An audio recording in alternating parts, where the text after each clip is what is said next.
and I saw as one of the quick snippets, was this a video of your daughter leading hand in hand her grandpa into her classroom? Yeah. Yeah, he came to Grandparents' Day. Can you believe that? Last November, I think it was, in the midst of running for president of the United States, in the midst of indictment after a mug shot, all the things. And I told him, I said, listen, it's Grandparents' Day. Zero pressure because I know you've got a lot going on. And he was like, no, I'm coming to Grandparents' Day. That's the Donald Trump that I know. Of course, you'll never see that out there anywhere else and in the mainstream media. But yeah, it was so cute. And yeah, she dragged him around the whole school, had to show him everything. It was great. I can't even imagine like the logistics of that. Yeah. But how does they? The Secret Service had a lot on their hands with all the kids, but I don't think they thought anybody was a real threat. No.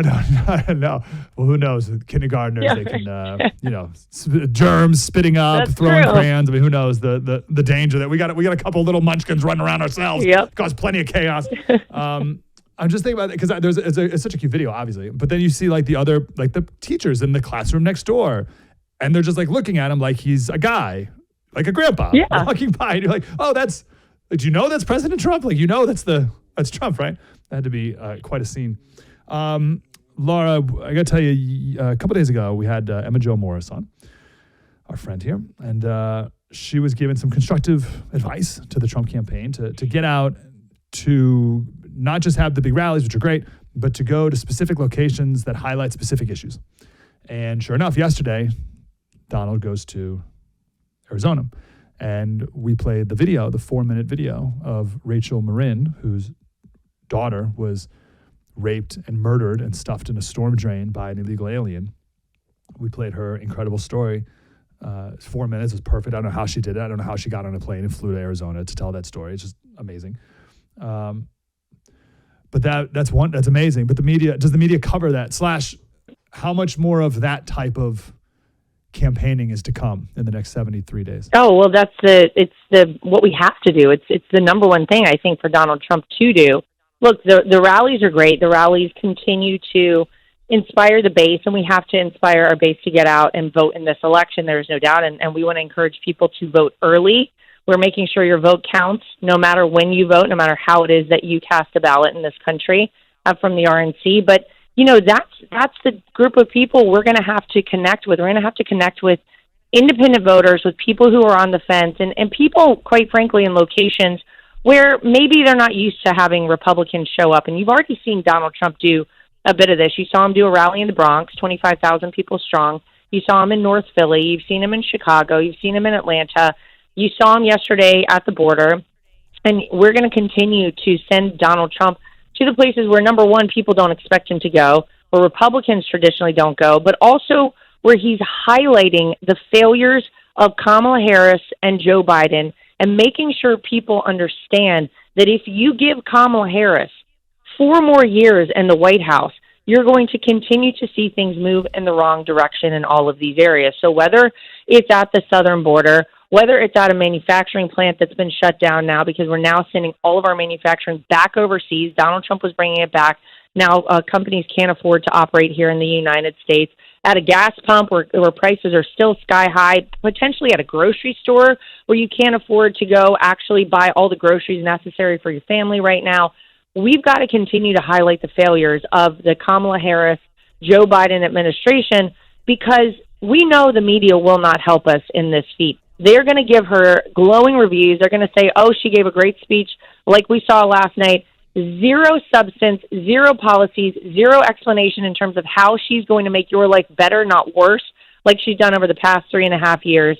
So, yes, I agree. I think we're going to do a lot more of that, and I think look out for Donald Trump to continue to go places they don't expect him to go, and I imagine it's going to really irritate the Democrats, and that's okay with us.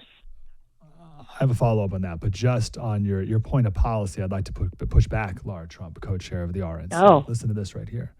Yeah. She's talking about her mom, and mom on a budget, strict budget. And her mom taught us that opportunity is not available to everyone. That's why we will create what I call an opportunity economy. An opportunity economy where everyone has the chance to compete and a chance to succeed, whether you live in a rural area, small town, or big city. Okay, so here's what she's going to do. We're going to create an opportunity economy, Laura. And as president, here it is, big policy moment right here.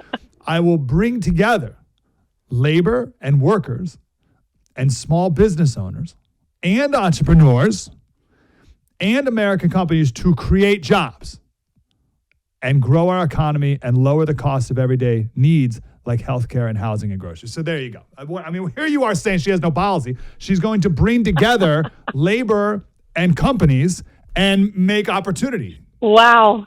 In little, see what we did here. We're bridging the gap here. Also the policy she wants to implement is communist in terms of price fixing. So look, this whole week at the DNC, I'm so thrilled we're done with this week. This week has been so hard to watch, to listen to the lie after lie, to listen to just it's like empty promises is essentially what we've heard from people, vibes, emotion. And I can't imagine I'm trying to put myself in the place of an independent voter. It's obviously very hard for me listening to this stuff. And sadly, they probably have been slightly successful at inspiring some people who really don't pay that much attention out there, who don't understand how things work. But that's where we have to come in, and we have to make sure that people really know the truth. And they need to know the truth about Kamala Harris, too.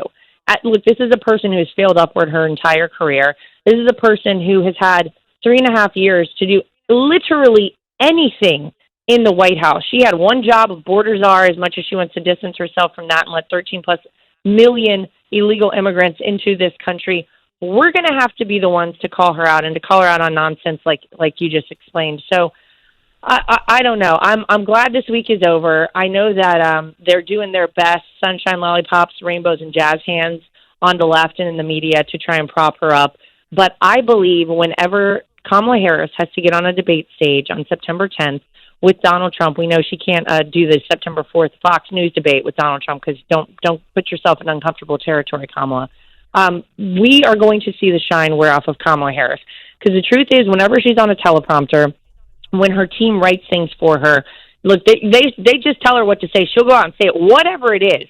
She'll change her policy in the drop of a hat, change her position in the drop of a hat if they tell her she needs to do so. She has absolutely no backbone and no real convictions of her own.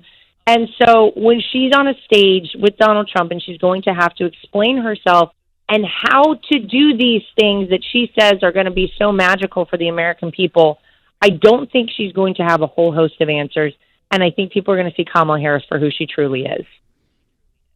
We made the other day way too easy of a layup analysis of calling this, just Barbie land. Your jazz hands point made me think of that. And this is a scene from the movie with President Barbie talking to journalist Barbie. Turn to the Barbie next to you. Tell her how much you love her. Compliment her. Reporter Barbie, you can ask me any question you want. How come you're so amazing? No comment. No, seriously, no comment. I love you guys. It's like way too real. Oh my God!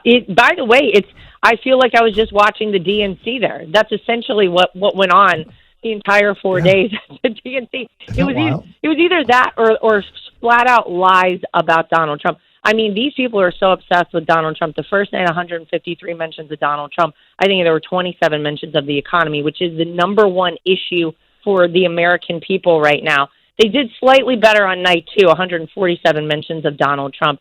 But the problem is, as much as the folks within the mainstream media try to position themselves as this neutral party and, we'll call out and we'll fact check and this and the other, not a single one of them fact checked the Project 2025 mentions. Joe Biden on the first night brought up the very fine people hoax, the Charlottesville hoax, which has been debunked by Snopes. They continue to lie about abortion. So it was just filled with either lies, platitudes, or emotion, or just like niceties like you just played there from the Barbie movie. It's honest. It's so frightening that this is the United States. How are you so wonderful? No comment. We talked to Michael Watley, I think Tuesday, and he told this is a website I haven't heard of. So I don't know if I'm just late to this game, but at least we're here eventually. TrumpForce47.com. What is it? How can people get involved? So this is our ground effort. This is our ground game. If you look at the primaries, Donald Trump got more primary votes than any candidate in history, and it's because we want you to, in your community, reach out to people who you probably see at the grocery store, your kids' school, church, whatever it might be. But these are people who we have identified from the campaign and the RNC lean right. These are Republican voters, but they do not participate in every single election. They're what we call low propensity voters. We need you to come be part of the team. TrumpForce47.com is the website. We give you the names. You reach out to these people, and whenever it's somebody that you see and you're familiar with, lives in your neighborhood, what have you, you're much more comfortable talking to those people. This is an election. We cannot have people sit on the sidelines. Everyone can do something, and if you reach out to these people we identify for you, get them to the polls. That's how we swamp the vote. That's how we make it too big to rig. If you think about the 2020 election, it really came down to tens of thousands of votes in a couple of key states.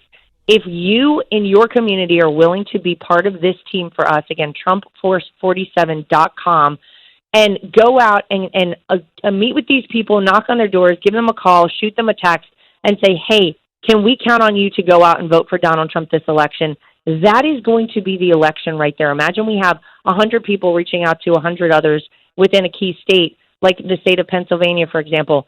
That's how you win an election. And so we want everybody on this team, and we're going to make it so easy for you. And here's the beauty of it. If you reach out to 25 people, we'll give you 50. 50 people will give you 75. 75 people will give you 100. And when you reach 100 people, we want to have you at our watch party at Mar-a-Lago on November 5th to celebrate with us whenever we reelect Donald Trump as the 47th president. So TrumpForce47.com is the website. Please come be part of the team. We'd love to have you. You'll see a map, and there's all these, like in Pennsylvania, there's 34 events this month in Allegheny and Philly and Beaver, all these different trainings and barbecues and different things going on to get out there. I know you got to run. Last question. I think, and I have no idea, I'm just totally making this up, but that there are more of these low propensity voters that you're talking about than there are these independents that you would need to put a ton of time and money and energy into converting. When there's really this guy over here who's actually a conservative, we just got to get him to vote. Am I accurate in that thinking? Yes, that's exactly right. These are people who maybe haven't participated in the last several election cycles, and we identify them. We know their voter history. We have that on file, and we can reach out to them. And listen, that's why we want people to go vote early. You go vote early, and then we take you off our list. We're not going to harass you as much.